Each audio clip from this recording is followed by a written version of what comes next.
I don't know how to describe it other than like a demon type of sound. But it's silhouetted, hulking, every bit of 5.5 feet wide, 13 to 14 foot tall, pitch black. The one thing that ran through my mind when I had this encounter was I don't have a big enough gun. Your host, two-time witness and field researcher for more than 40 years, William Jevning. Welcome to Creek Devil. Welcome. This story is being brought to you by William Jevning and is being narrated by me, Jim Sower. For more than a century, people have been saying that a huge, hairy, primitive human roams the unmapped mountains of the Northwest. Here is the first tangible evidence that Bigfoot or Sasquatch really exists. The first photos of Bigfoot, California's legendary abominable snowman, by Ivan T. Sanderson. Sanderson was heavily credentialed. Listen for his bio at the end of this story. At 3:30 p.m. on the 20th of October last year, two young men, Roger Patterson and Bob Gimlin, were packing it on horseback into one of the last remaining great wilderness areas, northeast of Eureka, California. Their saddlebags contained on one side rifles and grub, and on the other ready-loaded movie and still cameras and other equipment.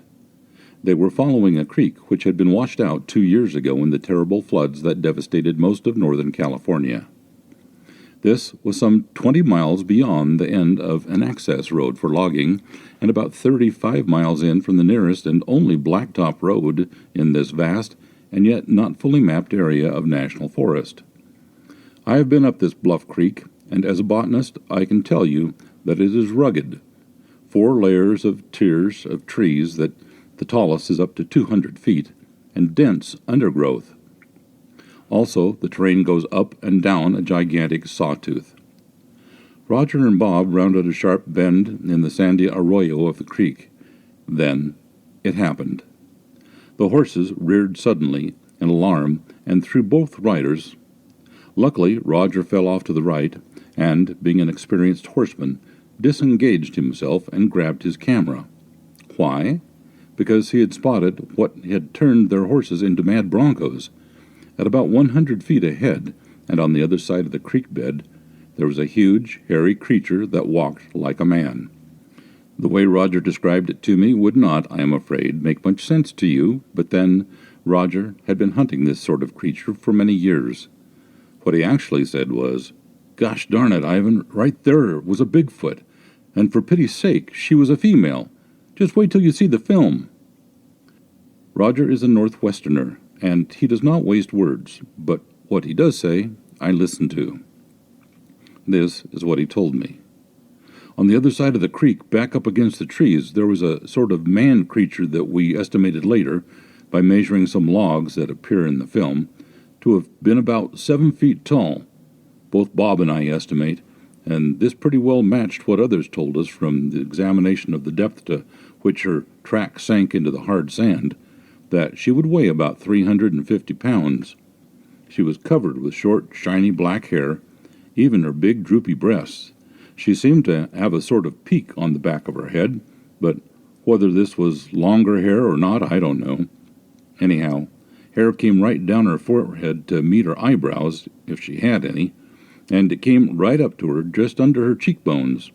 Oh, and get this, she had no neck. What I mean is, the bottom of her head just seemed to broaden out onto and into her wide, muscular shoulders. I don't think you'll see it in the film, but she walked like a big man in no hurry, and the soles of her feet were definitely light in color.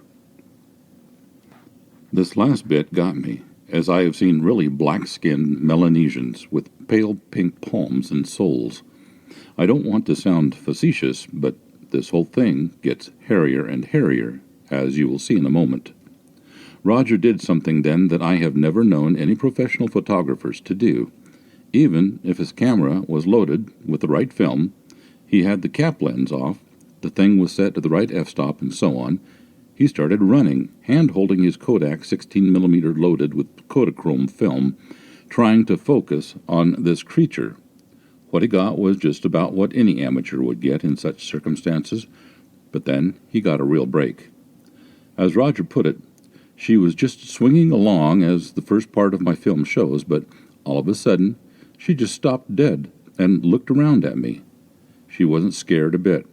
Fact is, I don't think she was scared of me, and the only thing I can think of is that the clicking of my camera was new to her. "Okay," I said. "Tell me this, Roger. The hunting season was on, wasn't it?" "You're darn shooting right it was," Bob Gimlin chimed in. "And out that way, anything moving with fur on it is liable to get shot. But actually, there just aren't any hunters way up there. 20 miles beyond the only road, known as the Bluff Creek Access, could it be that Mrs. Bigfoot knew all about guns but was puzzled by the whirring of a small movie camera? And another thing, everybody who says they have been close to one of these creatures or has found one of their beds has stressed the ghastly, nauseating stink they exude and leave behind. Was this what really scared the horses, or did the horses scare the adorable woodsman, which is my name for the lady?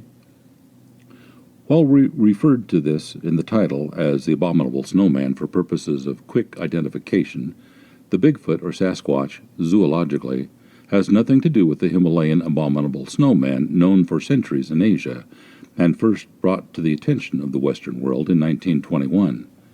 Our Lady is a form of primitive, full-furred human. The Yeti, or abominable snowman of the Himalayas, is some sort of giant rock-climbing ape, in my opinion, and that of Professor Carlton S. Kuhn.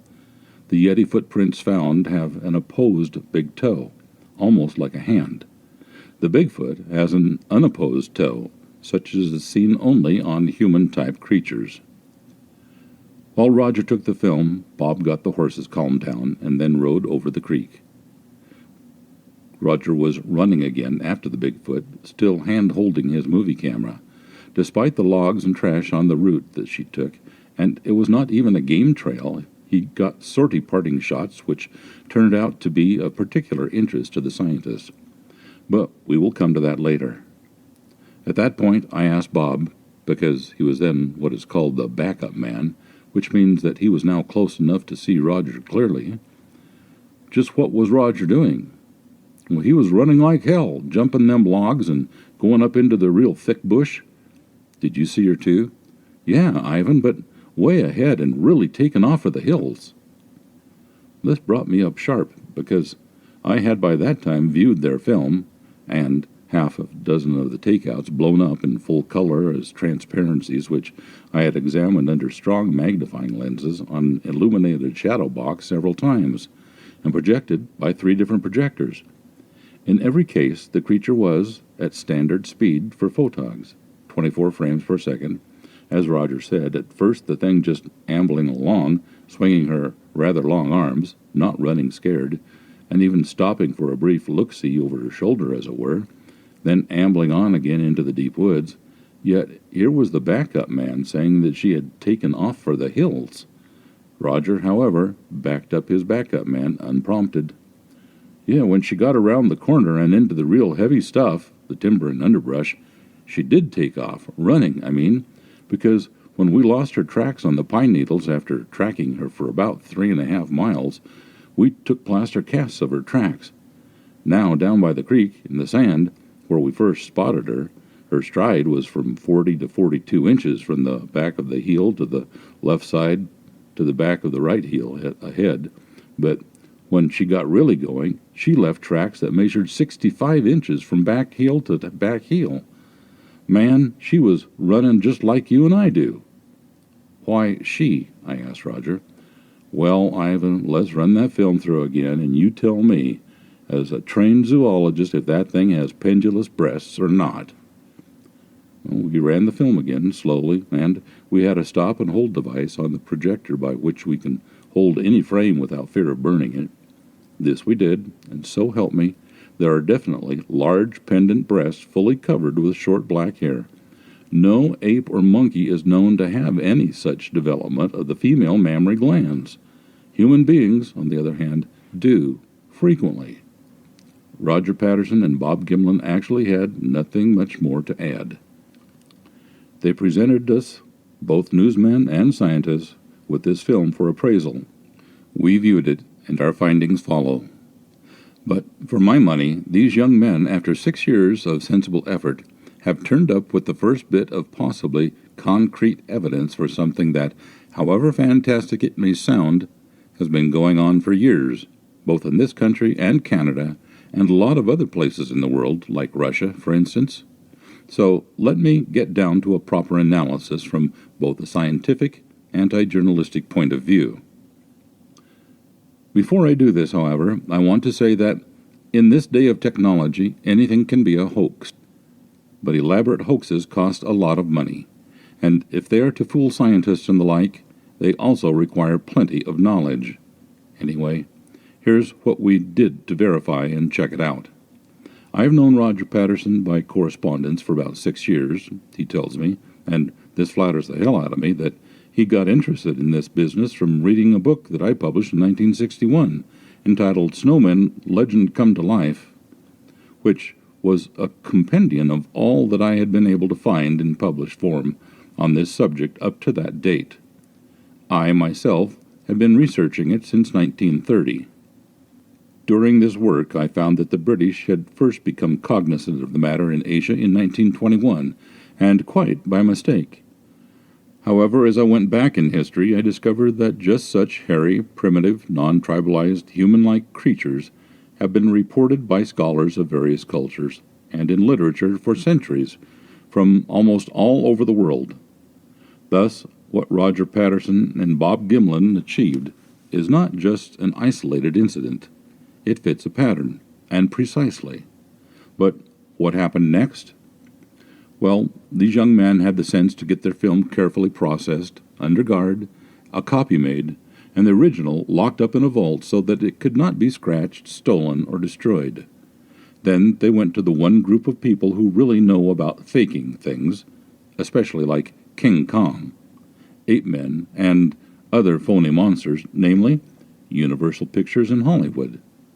There they met Dale Sheets, head of the documentary film department, and top technicians in what is called the special effects department, who are the men who have actually made such things for the movies. They asked the technicians, in effect, "Look at this strip of film, fellows, and then tell us if you could produce that for us." "No," the experts answered. "Maybe if you allotted a couple of $1,000,000 we could try, but we'd have to invent a whole new set of artificial muscles, get a gorilla skin, and train an actor to walk like that. It might be done, but offhand, we'd say it would be nearly impossible." So then, Bob and Roger applied to various groups of American scientists out west. None were seriously interested.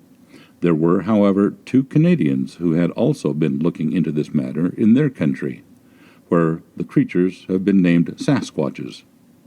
These Canadians, Mr. John Green, a newspaper publisher of Harrison Lakes, British Columbia, and René de Hinden, originally a Swiss mountaineer, but for the past 2 decades a government forestry officer for the Canadian government, flew down to Yakima, Washington, and invited Roger, Bob, and Roger's brother-in-law, Al de Atley, to come up to British Columbia and give a group of scientists there a showing. They did, in Vancouver. At this meeting, there were, in addition to Dr. Ian McTaggart Cowan, Dean of Graduate Studies at the University of British Columbia, who is the province's leading zoologist, a dozen or so scientists, including Don Abbott, an anthropologist with the Provincial Museum in Victoria. Most of the scientists admitted in print that, though they had come to the meeting skeptics, they had left somewhat shaken. Here's how they stated their reactions to the Vancouver province next day. Dr. McTaggart Cowan summed up the more cautious opinions when he said, "The more a thing deviates from the known, the better the proof of its existence must be." Don Abbott spoke for the dozen or so scientists who appeared remarkably close to being convinced. "It is about as hard to believe the film is faked as it is to admit that such a creature really lives. If there's a chance to follow up scientifically, my curiosity is built to the point where I'd want to go along with it. Like most scientists, however, I am not ready to put my reputation on the line until something concrete shows up something like bones or a skull. Frank Beebe, well-known Vancouver naturalist and provincial museum illustrator, commented, "I'm not convinced, but I think the film is genuine. And if I were out in the mountains and I saw a thing like this one, I wouldn't shoot it. I'd be too afraid of how human it would look under the fur." From a scientific standpoint, one of the hardest facts to go against is that there is no evidence anywhere in the Western Hemisphere of primate, ape, monkey, evolution, and the creature in the film is definitely a primate. Beebe's objection, however, was typical of those given by other experts who ventured out of their own specialties to comment. Since I know something about primates and about geography, I brought this matter to the attention of Dr. Joseph T. Raitt, who happens to be the chief geographer of the U.S. Coast and Geodetic Survey. His statement appears in detail elsewhere in this magazine, but I may sum it up here by saying that the distinguished Dr. Raitt, whose doctorate, by the way, is in human ecology, responded in effect bunk to this last objection. One leading American weekly appeared to have been sufficiently impressed by the film to fly Roger, Bob, and Al with their film and outtakes from the same blown up to New York to hear their story straight. Armed with the film and these statements, the three landed in New York and gave me a buzz. I was with them in 2 hours, and then the jazz began. Every time we called upon anybody, we were asked for further confirmation. It was not easy, but we got it, step by step.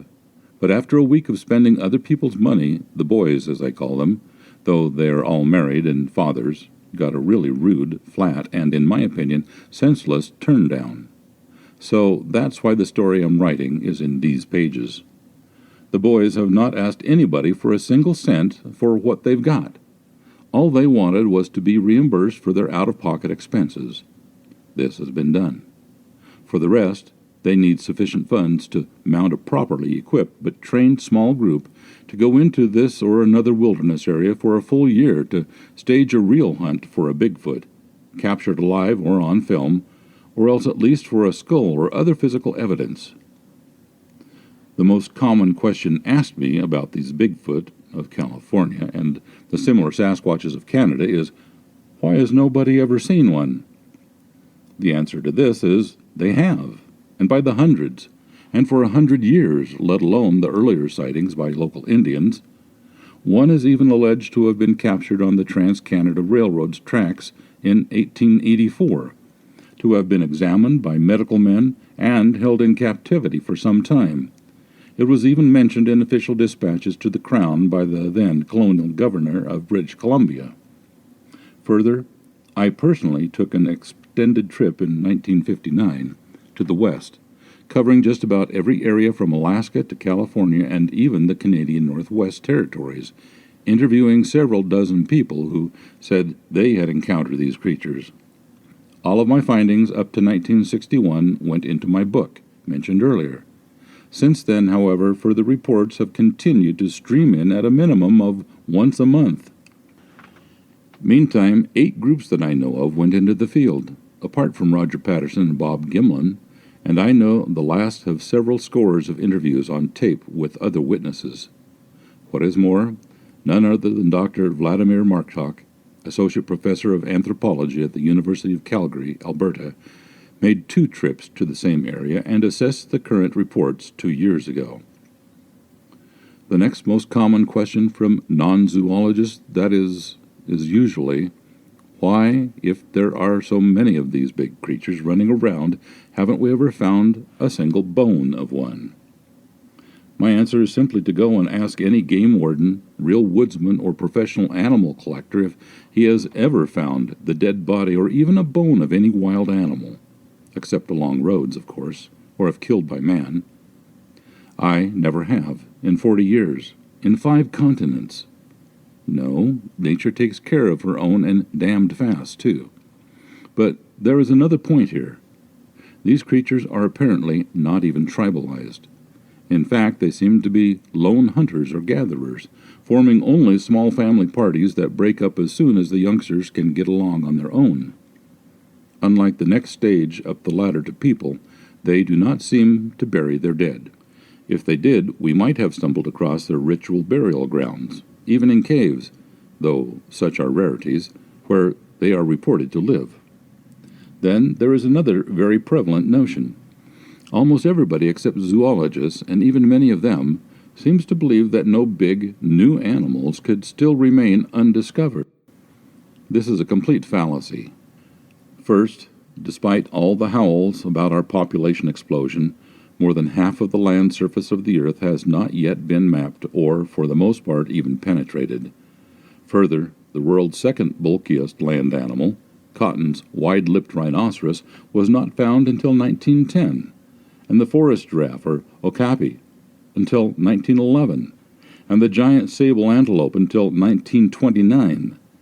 Then there's the copri, the second largest ox, found in Indochina in 1956, and, of course, the coelacanth fish in 1938, thought to have been extinct for some 70 million years. I might add that two herds, numbering 400 and 300 head respectively, of forest bison, believed to have existed in not too pure a form in only one national park in Canada, turned up in 1960 only 80 miles from the new road going to Great Bear Lake. The Komodo dragon, which is the largest known reptile, wasn't discovered until 1912. The mountain gorilla, an ape species peculiar to Africa, was a native legend for centuries, just like Bigfoot and the abominable snowman, but he wasn't established as a real creature by scientists until 1901. The other most asked question comes from the zoologists and professional anthropologists. It is really twofold. How could such a creature be in the North American continent? Because not one single bone or tooth of any true monkey, as opposed to the South American monkeys, which are quite different, and much less an ape, has ever been found here. This is true, but then the same people turn right around and state that our Bigfoot, the Oma, and Sasquatches are hominids, meaning on the human branch of our old family tree. This I find to be completely ridiculous and totally unscientific. Let me explain. First, let us leave monkeys of all kinds out of it, and concentrate on what scientists call the pongids, or apes, the hominids, or man-types. True, no ape has turned up on this continent, and I'm not surprised because they are tropical animals, and although there have been mild temperature times in the Bering Sea and the Aleutians, they have no reason to go meandering all the way up there and over here. The hominids, on the other hand, were represented by several types that lived in cold climates, even up to the ice front, in the case of the Neanderthalers. What is more, hominids in the form of what we call humans, i.e. Homo sapiens, such as our American Indians and later the Eskimos, seem to have been able to get here over the land bridge, or the ice bridge at least, according to all the professional scientists. So, may I ask, why is it so all-fired impossible for earlier human types to have done the same? Also, would some anthropologists please explain how our brown bears, elk, moose, and so on got over here from Northeast Asia, where they originated? You can't have it both ways. Either these things are apes, or they're man-like creatures. Everybody says they look like men, even if dressed in monkey suits. Men have gotten here, but the apes have not. Isn't this exactly what the true scientists have been saying all along? Bob and Roger feel that these creatures are definitely human, or at least what scientists call hominid. They may be the last of their race or subspecies, or other species of us people, and Bob and Roger want them conserved, or at least given a chance. Above all, they don't want mobs armed with high-powered automatic rifles barging in by the thousands and driving the already overworked and understaffed sheriffs, local and state police out of their minds. Another point. The Minister of Recreation for the Canadian Cabinet, Mr. Kenneth Kirian, has expressed sincere interest in these efforts. So also has our Secretary of the Interior, the Honorable Stuart Udall. The conservation angle to all this is serious enough, but there are other angles that we will not get into at this time. Now comes the end of the story. The leading news media, but not the working press, I should stress, treated this whole thing as an uproarious joke. But one of our leading picture magazines showed genuine interest and arranged for the films and outtakes to be shown to representatives of the departments of zoology and anthropology at the American Museum of Natural History. Once again, as in Canada, the press wire services were on hand, but were informed, in closed session, I am told, by these experts that the whole thing was nothing but a colossal hoax. The exact expression used by their spokesperson being, as reported to me, not kosher. And the reason is alleged to have been simply that such a creature as depicted was impossible. The use of this term, in this case, seemed to imply that while considered a hoax, it was short of a fraud, but if the creature depicted is impossible, then, for my money, it can only be a man-made thing and thus an outright fraudulent design. I have failed to receive any suggestions for a third alternative. This is manifestly a most unsatisfactory situation. Furthermore, their verdict pronounced upon the pictures was handed down so fast that no time could have been given for a proper, thorough, and truly scientific examination of the pictures to have been made. Finally, the existence of such a creature is not impossible. So we, Argosy that is, decided to do something practical. We did. It took time, patience, and real cooperation from several other leading scientists. This is what we did.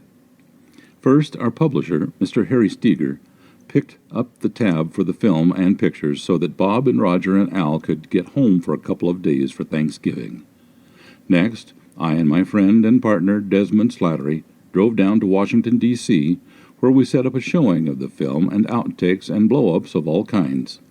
Then Argosy editor Milt Macklin flew down with the film and brought his son Jason along, since he is a budding photographer and an electronics wizard as well, in that he ran 2 tape recordings at different speeds for 5 solid hours. We then assembled the following persons. 1. Mr. N.O. Wood, Jr., Director of Management Operations for the U.S. Department of Interior, representing the Honorable Secretary of that department, Stuart Udall, on his written request to us. 2.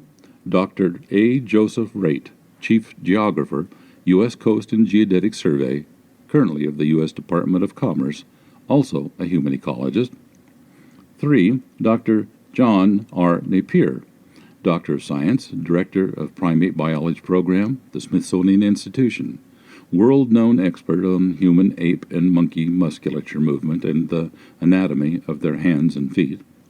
4. Dr. Vladimir Marktok, Associate Professor of Archaeology in the University of Calgary, Alberta, Canada. 5. Dr. Alan Bryan, Professor of Anthropology at the University of Alberta, Edmonton, Canada. Also present were several of us on the other side of the fence. Let me call them the journalists or newsboys or whatever you want. In addition to Des Slattery and Milt Macklin and myself, there was present Tom Allen, currently writer and editor on the editorial staff of the National Geographic Society. Tom has been a working newsman all his life. For 7 years, a feature writer and editor of the Sunday New York Daily News, and then managing editor of Chilton Books in Philadelphia. During a 4-hour session, the films and stills were shown, examined under high magnification, challenged, questioned, argued about, and studied. The scientists did not agree on all points.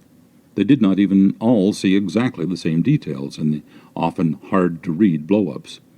But after careful scrutiny over a period of hours, not one voiced the suspicion that there was a vague possibility that someone with enormous funds, a strange, undecipherable motivation, a disregard for life and limb, and an enormous knowledge of anatomy, physiology, photography, and human psychology might have been clever enough to set up a hoax good enough to fool the top experts in their field.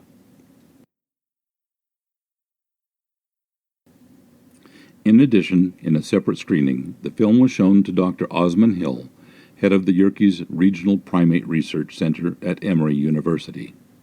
Dr. Hill said, among other things, "All I can say, that is, if this was a masquerade, it was extremely well done and effective." He also expressed the feeling that this evidence was strong enough to induce some group to mount an expedition to search for further evidence. So what's the next step? At this point, everything clearly indicates the need for a major expedition with helicopters, two-way radios, and possibly dogs to set on the trail of the next Bigfoot scene, though I've heard that dogs usually run the other way when they get a whiff of the Bigfoot spoor. I can guarantee one thing for myself and Argosy magazine. This story is definitely to be continued. Copyright Ivan T. Sanderson, Argosy magazine, February 1968. Article courtesy of Tom Casino. Colored photographs, article courtesy Chris Murphy and Renee DeHinden, 1999. The Scientific View. Here are the views of three men acknowledged to be top experts in their respective fields concerning the remarkable creatures shown on these films. Dr. A. Joseph Wright, Chief Geographer, U.S. Coast and Geodetic Survey. His view: the presence of large, hairy, human-like creatures in North and Central America, often referred to as Sasquatch, appears very logical when the physiographic history and the northern part of this continent is considered.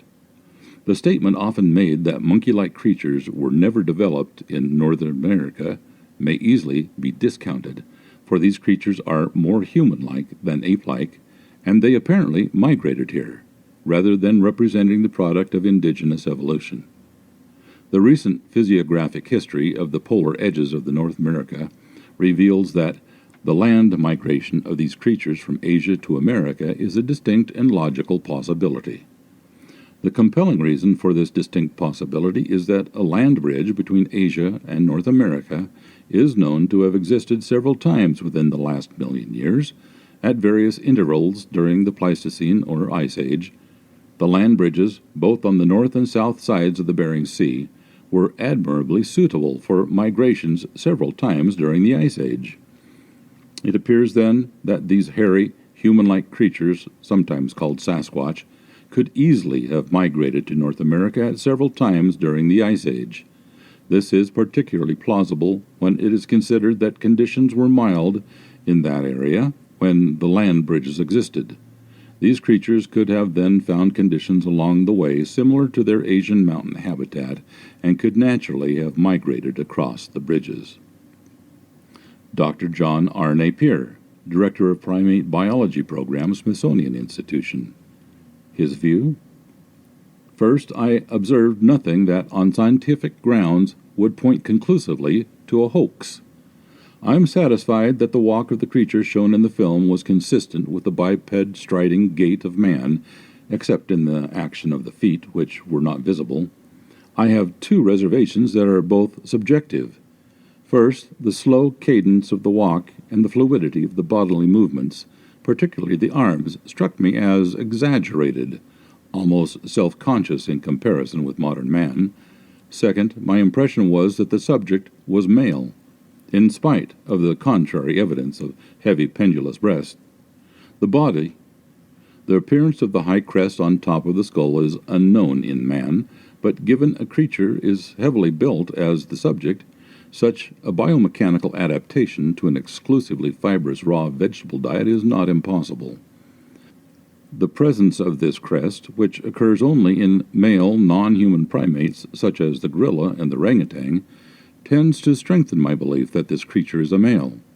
Finally, it might be supposed that the creature with a heavy head, heavy jaw and musculature and a massive upper body would have a center of gravity placed at a higher level than in man. The position of center of gravity modifies the gait, and the easy stride shown in the film is not in harmony with a high center of gravity. Some of the questions I have raised might be solved by a scientific frame-by-frame analysis of the gait and body proportions, and a study of the joint angulations of limb and displacements. Well, this should be done. The opinions I have expressed on this remarkable film are those of an expert witness, rather than a member of a jury. And Dr. Osman Hill, Director of Yerkes Regional Primate Research Center, Emory University. His view: the creature portrayed is a primate and clearly hominid rather than pongid.